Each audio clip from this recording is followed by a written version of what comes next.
అన్న నమస్తే అన్న. నమస్తే అన్న. ఏం పేరు? నా పేరు శ్రీనివాస్ అన్న. శ్రీనివాస్ గారు ఏం చేస్తుంటారు మీరు? మేము పెయింటింగ్ పని చేస్తామన్న. రోజు వెళ్తారా?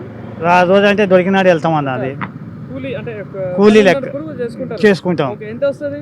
రోజు 700 800 వస్తాయి. 800. నల్గొండ నేను.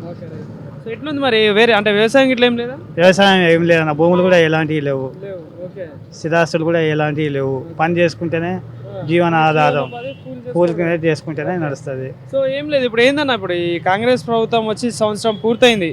సో మరి ఎట్లా అనిపిస్తుంది? ప్రభుత్వం నుండి ఏమైనా పథకాలు ఏమైనా అందుతున్నాయా మీకు? మాకు ఎలాంటి పథకం లేదన్న. మన ప్రజాపాలన దరఖాస్తు చేసుకున్నాం.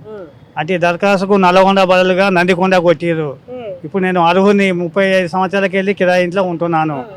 దానివల్ల నష్టపోయినాను. దాంట్లో కలెక్టర్ గారు కూడా అప్లికేషన్ ఇవ్వడం జరిగింది. ఇప్పటి వరకు ఎలాంటి రెస్పాన్స్ లేదు.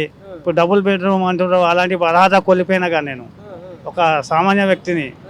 సో మరి చెప్పినామా మరి, అంటే పోయి మళ్ళీ ఇట్లా ఏదైనా ఆఫీస్కి వెళ్ళేసి ఇట్లా తప్పపడ్డదని చెప్తే ఏమంటారు మరి? కమిషనర్ గారికి దగ్గరికి వెళ్తే ఆయన ఏమంటుంది, అడిషన్ ఆప్షన్ రాలే అని చెప్తున్నాడు సార్. దానివల్ల ఇప్పుడు మేము అర్హత కోల్పోయినాంగా. అలాంటి వాళ్ళకి అలాంటి వాళ్ళు చాలా మంది ఉన్నారు. అలాంటి వాళ్ళకు దయచేసి న్యాయం చేయాలి ముఖ్యమంత్రి రేవంత్ రెడ్డి గారు కోరుతున్నాను. సో మరి ఇక్కడ మీ కోమటిరెడ్డి వెంకటరెడ్డి ఉన్నాడుగా, మరి ఆయన ఏం పట్టించుకోడా? సార్ ఆయన గురించి అంటే మనకు తెలియదు సార్. ఇప్పుడు మనకు అన్యాయం జరిగింది కాబట్టి చెప్తున్నా సార్. ఇక ఇప్పుడు మీకు సమస్య ఉంది, మరి ఇట్లా సమస్య ఉందని చెప్పేసి ఇక్కడ మీరు ఎమ్మెల్యేని గెలిపించుకున్నారు కదా, ఇప్పుడు ఆయన దగ్గరికి పోయే ఛాన్స్ ఏమైనా చేసిలా? సార్ వెళ్ళలేము సార్. కలెక్టర్ కాడికే వెళ్ళాము సార్ మేము. ఇప్పుడు కమిషనర్ కాడికి పోతే రోజు తిరుగుతూనే ఉన్నాం సార్. ఆ సీసీ గారి దగ్గరికి పోతే అడిగితే ఆప్షన్ రాలే అని చెప్తున్నాడు సార్ ఆయన. అది సార్. సో మరి పథకాల సంగతి, మిగతా పథకాలు ఏంది? ఫ్రీ కరెంట్ అంటున్నారు, 500 గ్యాస్ అంటున్నారు, వాటి సంగతి ఏంది మరి? సార్ ఈ ఫ్రీ కరెంట్ అంటే ఇప్పుడు మాకు అక్కడికి వెళ్ళి వస్తాం సార్, నందికొండకి వెళ్ళి. ఈ పోయి అడిగితే చిన్న చిన్నవి కాబట్టి మేము కొట్టినామని చెప్తారు. ఈ పెద్ద వాటికి మాత్రం ఆప్షన్స్ లేదని చెప్తున్నారు సార్ వాళ్ళు. ఇప్పుడు దానివల్ల ఇప్పుడు డబుల్ బెడ్రూమ్ ఇప్పుడు ఇవన్నీ కోల్పోవాల్సి వస్తుంది సార్ మేము. సో మీరు ప్రభుత్వం నీకు ఏ పథకాలు అందట్లేదు ఇప్పటివరకు? ఇప్పటివరకు అయితే మాకేం పథకం అయితే లేదు సార్. ప్రస్తుతానికైతే ఏం లేదు సార్. లేదు సార్, ఇల్లు కూడా లేదు, సొంతం ఇల్లు కూడా లేదు సార్. అది సార్ పరిస్థితి.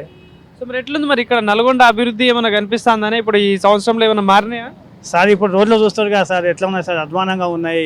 దుమ్ము ధూళికి చనిపోతున్నాం చూస్తారు కదా సార్. ఇప్పుడు మన వెంకటరెడ్డి గారు అంటే మన ఎమ్మెల్యేనే కానీ మనం అలాంటివి కూడా రోడ్లు బాగా చేయాలని కోరుతున్నాం సార్. వేరేది ఏం లేదు. చాలా ఇబ్బంది. మీ ఊరికి వచ్చిందా వెంకటరెడ్డి ఎప్పుడైనా? అంటే వస్తాడు సార్, ఎప్పుడే వస్తూనే ఉంటాడు, వెళ్తూనే ఉంటాడు. ఇదే రోడ్ల ఇదే మార్గంలో. ఎలక్షన్ టైంలో ప్రచారంలో ఏమేమి హామీలు ఇచ్చిండు సార్? మన ఇవన్నీ చేస్తానని చెప్పింది సార్. ఇక టైం ఇక ఉంది కదా సార్, చేస్తాడేమో మరి చూద్దాం, వెయిటింగ్ చేద్దాం సార్. మరి చెప్పిన పనులలో ఏమైనా ముందుకేమైనా వచ్చినాయా? మనకైతే ఏం జరగలేదు సార్ ఇప్పుడు ప్రస్తుతానికి అయితే. చెప్పిన వరకే ఉన్నాయి. చెప్పిన వరకే ఉంది సార్. సో మరి ఇంత ఉంది కేసీఆర్ ఎట్లా అనిపించింది?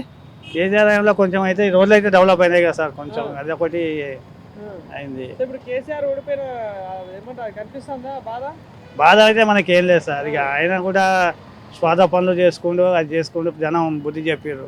అంటే రేవంత్ సర్కార్ బాగుందా, కేసీఆర్ సర్కార్ బాగుందా? అంటే ఇక ఎవరికి వచ్చినా అంతే సార్. ఇక మన బతుకులు మారవు ఇక అంతే. ఇక అంతే సార్, మన పరిస్థితి అదే. ఇక సో మరి ఇప్పుడు మళ్ళీ ఎలక్షన్స్ కూడా వస్తాయి కదా, ఇప్పుడు ఇంకోటి సర్పంచ్ ఎలక్షన్స్, జెడ్పీటీసీ, ఎంపీటీసీ.